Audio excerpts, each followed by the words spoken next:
ظہر خمسن، پانچ رکعت پڑھا دیا، ظہر کی نماز 4 کے بجائے 5 پڑھا دیا، سلام پھیرا، صحابہ کہہ رہے ہیں اللہ کے رسول کیا نماز بڑھا دی گئی؟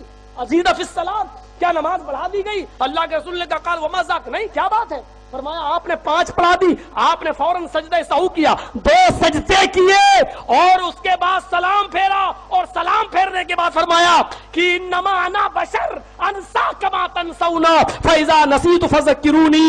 ذرا غور کرو حدیث کے الفاظ پر، آپ نے فرمایا میں بھی ایک بشر ہوں جیسے تم ایک بشر ہو، میں بھی ایک انسان ہوں جیسے تم ایک انسان ہو، انسا کما تنسون، میں بھی بھولتا ہوں جیسے تم بھول چک تم سے ہوتی ہے۔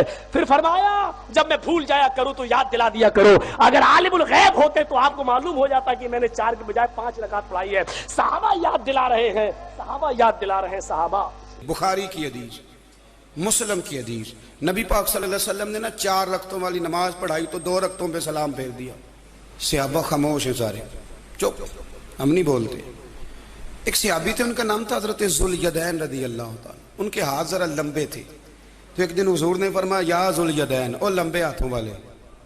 کوئی پوچھتا آپ کا نام کیا ہے تو کہتے نام وہی ہے جو نبی پاک نے رکھ دیا، 2 ہاتھوں والے نام پڑ گیا۔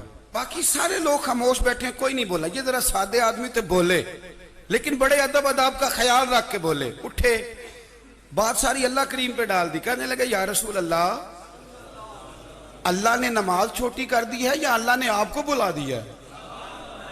اللہ نے نماز چھوٹی کر دی ہے یا آپ کو بلا دیا ہے؟ تو حضور فرمانے لگے کیا ہو گیا ہے؟ حضور مجھے لگتا ہے آپ نے 2 رکعتیں پڑھائی ہیں۔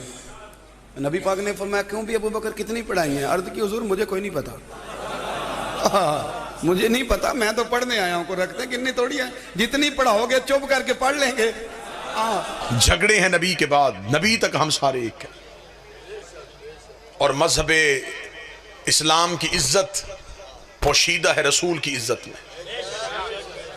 جس بڑے کو گھر کی 4 دیواری میں عزت نہ دی جائے اس کی بازار میں عزت کوئی نہیں کرتا۔ مسلمانوں کو چاہیے کہ پہلے نبی کی عزت اپنے گھر میں اتنی بڑھائیں کہ غیر مسلم بھی نبی کی عزت کو سمجھے۔ آج ناموس رسالت کا بل پاس ہو، سب سے پہلے ہم شیعہ اس کی تائید کریں گے۔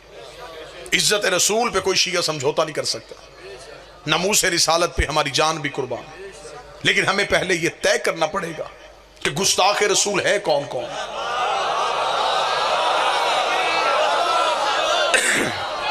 آپ کے پاس گستاخ رسول کا معیار کیا ہے؟ شیعہ مذہب سے پوچھو تو میں ممبر سے پڑھتا ہوں، جو نبی کو 40 سال کے بعد نبی سمجھے وہ بھی نبی کی توہین کرتا ہے، جو رسول کو دائی کا دودھ پلائے وہ بھی رسول کی توہین کرتا ہے، جو نبی کو جبریل کا شاگرد سمجھے وہ بھی نبی کی توہین کرتا ہے۔ ہر گستاخ رسول کو سزا ہونی چاہیے، چاہے وہ گھر کا ہو چاہے وہ باہر کا ہو۔ عزت رسالت پہ کوئی سمجھوتا نہیں۔ ہمارے عقیدے کے مطابق نبی پہلے دن سے نبی تھے، 40 سال تک چپ رہے۔ اگر کہتے میں نبی ہوں تو نبوت کا گواہ لاتے کہاں سے؟ جو قریب بیٹھو یہ زحمت فرما۔ اگر کہتے میں رسول ہوں تو رسالت کا گواہ کہاں سے لاتے؟ کیونکہ رسول نے آ کے یہ نہیں کہا کہ میں مکے میں آ کے نبی بنا ہوں۔ رسول کا اعلان ہے کنت نبیا آدم بین الماء والطین، میں اس وقت بھی نبی تھا جب آدم مٹی اور پانی کے درمیان تھا۔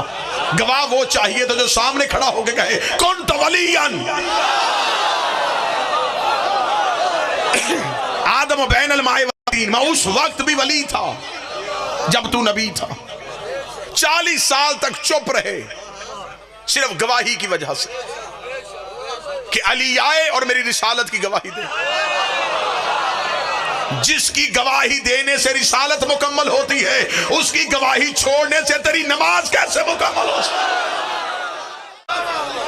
رسول نے کہا کہ علی آئے اور میری گواہی دے۔ 40 سال اپنے کردار سے منوایا کہ اسلام کیا ہے۔ چلے جو اس موسم میں زبان ہلائے وہ مجھ پہ احسان کرے گا، میں جملہ بدلتا ہوں۔ 40 سال قرآن بن کے دکھایا، پھر قرآن پڑھ کے سنایا۔ 40 سال تک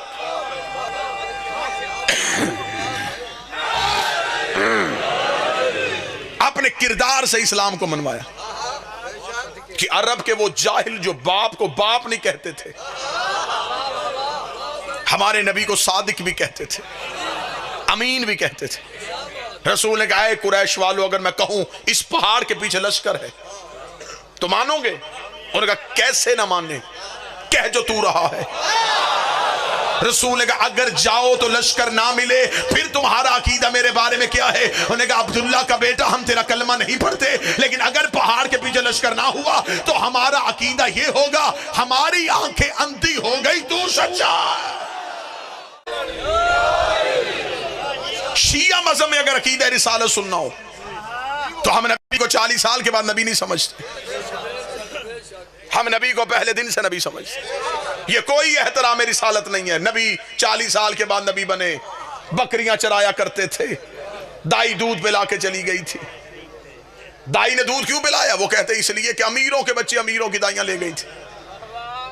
درود سارے حضرات مل کے بلند آواز سے پڑھیے گا۔ بسم اللہ الرحمن۔ امیروں کے بچے امیروں کی دائیاں لے گئے، غریبوں کے بچے غریبوں کے دائیاں لے گئے۔ اس لیے ہمارے رسول کو دائی کوئی نہ ملے، بکریاں چرایا کرتے تھے، چچا نے تربیت کی تھی۔ آج کے دور میں رشتہ ڈھونڈنے سے پہلے والدین پوچھتے ہیں بچہ کرتا کیا ہے۔ ہر شریف خاندان کا سوال ہے، اور جواب دینے والا کہے جی کچھ بھی نہیں کرتا، گھر بھی اپنا کوئی نہیں، ڈیرا بھی کوئی نہیں، ایک چاچا ہے اس کے گھر میں رہتا ہے، تو کیا شریف خاندان اس بچے کو رشتہ دے دے گا؟ اب مجھے نہیں پتا کہاں کہاں سے مجمع آیا ہے، میں 70 کہہ کے چہروں سے اندازہ کروں گا کہ کہاں کہاں بات سمجھ گئی اور کہاں کہاں ابھی تک سوچ میں گم ہے کہ یہ کیا کہا گیا ہے۔ مجھے ممبر حسین کی عزت کی قسم ہے، اگر تم نے تاریخ میں یہی لکھ دیا تھا کہ نبی بکریاں چرایا کرتے تھے اور نبی کو دائی لے کے چلی گئی تھی اور نبی غریب تھے، نبی کے گھر نہ سونا اور چاندی تھی، نبی کو چچا نے پالا تھا، اگر تیرے نبی کی یہی حالت انہیں کتابوں میں لکھی ہے تو مجھے بتا یہ عرب کے بڑے بڑے سردار گھر آ کے بیٹیوں کے رشتے کیوں دیتے رہے؟ وہ سیدوں کی ماں، وہ بی بی خدیجۃ الکبریٰ، وہ ملیکۃ العرب شہزادی، وہ عرب کی عرب پتی بی بی، جب نبی کے گھر آئی ہے خالی ہاتھ نہیں آئی، دولت کے ڈھیر لے کے آئی، سونے کی انبار لے کے آئی، اور تاریخ اس بات کی گواہ ہیں یہ عرب کے گستاخ ننگی تلواریں لے کے نبی کے دروازے پہ آ کے کہہ رہے تھے یتیم عبداللہ ہم تجھے قتل کرنے کے لیے آئے ہیں، تو ہمارے خداؤں کو برا کہتا ہے۔ پردے کے اندر بیٹھی سیدوں کی ماں نے کہا تھا مولا تو پریشان نہ ہونا، تیری جوتیوں کی قسم یہ جتنے تیرے دروازے میں بھونکنے آئے ہیں یہ سارے میرے قرضدار ہیں، یہ سارے میرے نمک خوار ہیں۔ بی بی نے پردے کے پیچھے کھڑی ہو کے آوازیں پہچان پہچان کے کہا تھا اور فلاں ابن فلاں بتا کہ تیرے باپ نے میرا اتنا قرضہ نہیں دینا، اور فلاں کا بیٹا بتا کیا تو میرے مزدور کا بیٹا نہیں ہے؟ سب نے ہاتھ باندھ کے کہا بی بی غلطی ہو گئی، معافی کیسے ملے گی؟ فرمایا ایک ہی شرط پہ میرے محمد کے کلمے پڑھتے جاؤ، قرضے معاف کرواتے۔ پھر خدا نے حکم دیا میرا حبیب ان کو دعوت ایمان دو۔ اب مولوی سر پہ قرآن رکھ کے بتائے اسلام کی پہلی دعوت کس کے گھر ہوئی؟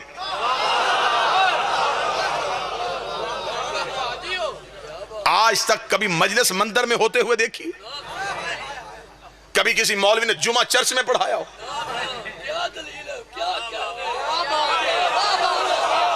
بادشاہ حسین عزت عطا فرمائے۔ اسلام کی پہلی دعوت کس کے گھر ہوئی؟ ابو طالب کے گھر۔ لنگر پکانے والا کون تھا؟ علی کا باپ۔ 3 دن مسلسل دسترخوان بچھانے والا کون تھا؟ عرب کے بڑے بڑے سردار کس کے گھر سے آ کے کھاتے رہے؟ اسلام کی پہلی دعوت ابو طالب۔ لنگر پکانے والا بابا جی علی کا باپ، انتظام کرنے والا، چھوٹا موٹا دسترخوان بچھایا تھا۔ جہاں مکے کے سردار آنے ہوں، اونٹ ذبح کیے گئے۔ سارے بات سننے کے لالچ میں نہیں آئے تھے،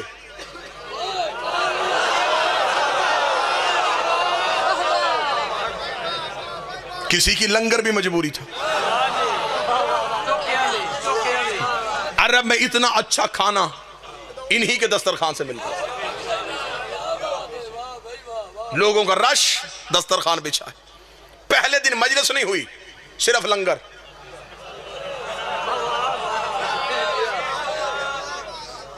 لوگوں نے کھانا کھایا. ہاں عمران کیوں بلایا تھا؟ فرمایا کل پھر آ کے کھا لینا.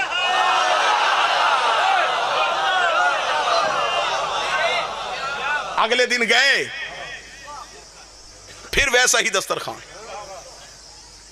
کیا کروانا چاہتا ہے؟ ابو طالب چاہتے تھے کہ نمک رگوں میں بس جائے. نمک حرامی کرتے ہوئے تھوڑا سوچے تو صحیح. 2 دن صرف لنگر، مجلس کوئی نہیں. دوسرے دن بھی اچھا خاصا کھا کے چلے گئے. عرب کے لوگ چکھتے نہیں تھے، اڑاتے تھے. ان کی خوراک پڑھی جائے تو عقلیں حیران ہو جائیں. ایک ایک اونٹ ایک ایک بندے کی خوراک تھی اور جی بھر کے کھا رہے تھے. تیسرے دن رسالت مآب نے حضرت ابو طالب کے پاس آ کے کہا چچا اتنی محنت کا فائدہ؟ بات تو سن کوئی نہیں رہا. فرمایا آپ بتائیں تقریر کرنا کب چاہتے ہیں؟ رسالت مآب نے تیسرے دن کہا میں چاہتا ہوں کہ آج تقریر ہو. اسے کہتے ہیں ابو طالب. مسکرا کے علی کے باپ نے کہا پھر آج کوئی نہیں جائے گا.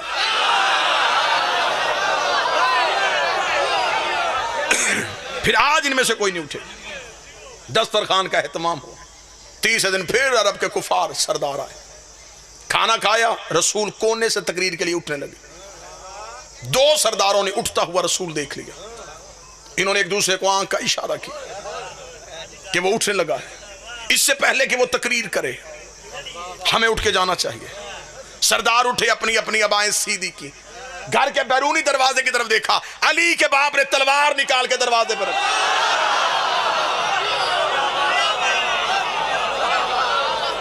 میں مکہ کا ماحول پڑھ رہا ہوں. تلوار نکالی، تلوار کی نوک اپنے گھر کے بیرونی دروازے پر رکھی.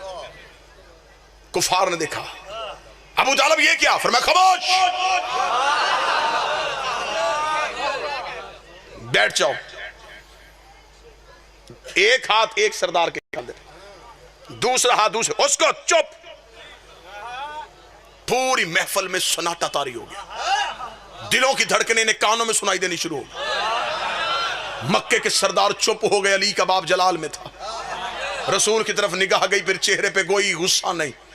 مسکرا کے قوم یا سیدی و یا مولایا. اور سیدی مرشدی کہنے والوں آؤ تمہیں بتاؤں سب سے پہلے سیدی کا لفظ کس نے کہا تھا؟ فرمایا قوم یا سیدی و یا مولایا. اٹھ میرا سید، اٹھ میرا مولا. فتکلم مما تحبون، اور کہہ دے وہ جو تو چاہتا ہے. وبلغ رسالتہ من ربک، اور پہنچا وہ رسالت جو تیرے رب نے تجھ پہ نازل کی ہے. ابو طالب کا جملہ کہنا تھا، خدائی جھوم گئی. خدا نے کہا ابو طالب تو نے تو پہلے بھی بڑے احسان کیے تھے، ایک احسان تو نے اور کر دیا ہے. تو نے 40 کافروں میں میرے محمد کو مولا کہا ہے. میں 1.25 لاکھ حاجیوں میں تیرے علی کو مولا کہہ.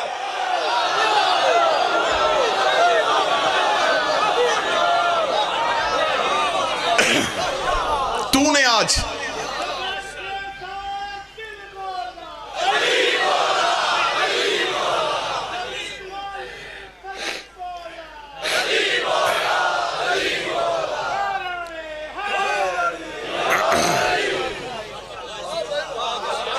بلغ. حضرت ابو طالب نے لفظ استعمال کیا بلغ. خدا نے کہا یہی لفظ میں واپس دہراؤں گا. تو نے آج کہا بلغ رسالتوں، پہنچا وہ رسالت. یہی لفظ میں محمد کو واپس دوں گا. یا ایھا رسول بلغ ما انزل علیک. یہ لفظ بلغ پہلی بار ابو طالب کی زبان سے نکلا. 40 کافر خاموش ہو کے بیٹھ گئے. اب رسول تقریر کے لیے اٹھے. ابھی کوئی مسلمان نہیں ہے. یہ جو میں وقت پڑھ رہا ہوں یہ سوچ کے سنیے گا، ابھی کسی کا باپ بھی مسلمان نہیں. ابھی سارے کافر، اسلام کی پہلی تقریر، ابھی سارے کافر بیٹھے. تقریر ہوگی، پھر یہ نبی سے متاثر ہوں گے، پھر یہ نبی کے قریب آئیں گے، پھر یہ نبی کی بات کو تسلیم کریں گے، پھر یہ مسلمان بنیں گے، پھر یہ نبی کی صحبت میں بیٹھیں گے. پھر یہ صحابی بنیں گے، پھر یہ رضی اللہ ہوں گے. اتنا ٹائم تھا بھی کافر کو رضی اللہ ہونے میں. سارے کا سارا کفار کا ماحول. رسول تقریر کرو، ایھا الناس ایھا الناس قولوا لا الہ الا اللہ. او انسانوں کہو اللہ ایک ہے. یہ کہہ کے رسول چپ ہوئے. سرداروں کی چاروں طرف دیکھا، نگاہوں میں نگاہیں ڈالی، سب کی جھکی نظریں اٹھ گئی. کیا کہا تو نے؟ فرمایا لا الہ الا اللہ، اللہ صرف ایک ہے. سرداروں نے ایک دوسرے کا چہرہ دیکھا، ہر ایک کے چہرے پہ تنزیہ مسکراہٹ آئی. کہہ کے آہستہ آہستہ اونچا ہونے شروع ہوئے. واہ، یہ کہہ رہا ہے اللہ ایک ہے. ایک سردار نے اٹھ کے اپنی دستار کو سیدھا کر کے کہا، یہ کون کہتا ہے کہ اللہ ایک ہے؟ فرمایا انا محمد عبدہ و رسول، اس لیے کہ میں محمد اس کا عبد اور اس کا رسول ہوں.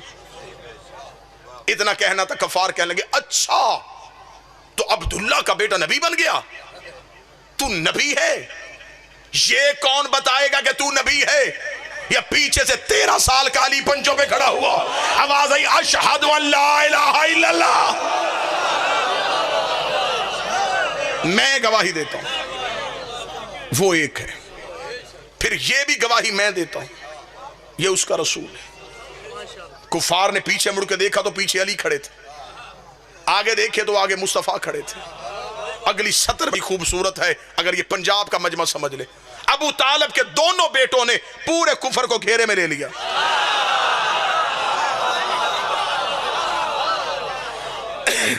آگے دیکھے تو محمد رسول اللہ، پیچھے دیکھے تو علی ولی اللہ، دروازے پہ دیکھے تو عمران تلوار لے کے کھڑے. رسول نے کہا میں کہتا ہوں جو آج میری بات کو تسلیم کرے گا، میری ساتھ میری گواہی دے گا، میری مدد کا وعدہ کرے گا، وہ میرا جانشین بھی ہوگا. وَوَصِي وَخَلِيفَاتِ مِن بَعْدِي، میرا وصی بھی ہوگا، میرا خلیفہ بھی ہوگا. سب چپ. 3 دفعہ علی اٹھے. میں گواہی دیتا ہوں اللہ ایک ہے، میں گواہی دیتا ہوں تو اس کا رسول ہے. 3 بار جب علی اٹھے، رسول نے کہا اگر تو نے 3 بار میری گواہی دی پھر میں بھی گواہی دیتا ہوں تو اس کا ولی ہے، میرا وصی ہے، میرے بعد میرا جانشین ہے، میرے بعد میرا خلیفہ ہے. 90 کروڑ مسلمان پوری دنیا میں کلمہ پڑھتے لا الہ الا اللہ محمد رسول اللہ. یہ کلمہ پڑھنا علی کی سنت ہے، اور علی ولی اللہ پڑھنا نبی کی سنت.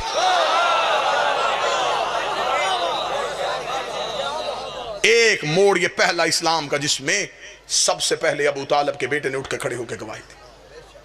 یہ پہلی گواہی تھی جو اسلام میں دی گئی. اسی گواہی کی لاج رکھتے رکھتے بیٹے کربلا میں آ گئے اور بیٹیاں شام کے بازار میں آ گئے.